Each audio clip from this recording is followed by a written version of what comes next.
Sa ikatlo at huling video ni dating Congressman Zaldico, may isa pa siyang malaking akusasyon laban kina Pangulong Bongbong Marcos at dating House Speaker Martin Romualdez. Isa na dito ay yung kay Henry Alcantara, ang DPWH boys, ang sinasabi nilang halaga sa ICI ay 21 billion.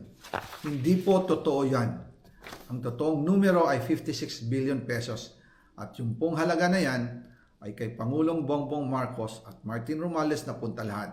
Sa testimonya ni dating DPWH Bulacan 1st District Engineer Henry Alcantara sa Independent Commission for Infrastructure, SICO ang itinurong proponent sa 35 billion peso na halaga ng flood control project sa Bulacan mula 2022 hanggang 2025. Giit ni Ko, wala siyang nakuhang pera mula sa flood control projects. Yung pong pera, wala pong napunta sa akin. Dumaan lang po ang pera sa akin para i-deliver kay Speaker Martin Romualdez at Pangulong Marcos. Inaasahan na raw ni Ko na dadami pa ang mga kasong isasampa laban sa kanya.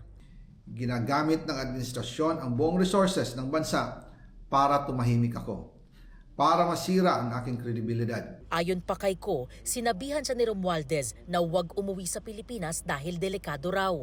March 2025 pa lang, si Speaker ay nagpaparinig na sa akin sa aming meeting that he will shoot me if I will talk.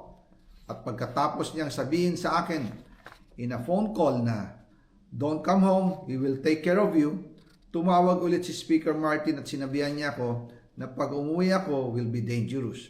Kasi they might hire someone to do a rub out on me or hire the police to kill me while in jail. May mga ilalabas pa raw na impormasyon si Ko sa mga susunod na araw. Sana po ay hindi nila ako mapatay bago ko mailabas ang lahat. Sa unang video na inilabas ni Zaldico noong Biyernes, idinawit din niya ang Pangulo sa umano'y 100 billion peso insertion sa 2025 budget. Sa ikalawang video na inilabas nitong Sabado, nanawagan si Ko sa Senado na imbestigahan ang umano'y 100 billion peso insertions dahil wala raw siyang kumpiyansa sa ombudsman. Itinanggi ng Malacanang ang lahat ng paratang ni Zaldico. Na yan lahat sinasabi ni Zaldico ay puro basura, walang kwenta, walang ebidensya. Kaugnay naman sa sinasabi ni Ko na banta umano sa kanyang buhay, nauna nang nanawagan ng Office of the Ombudsman kay Ko na umuwi siya sa bansa at ipa-verify ang kanyang mga salaysay.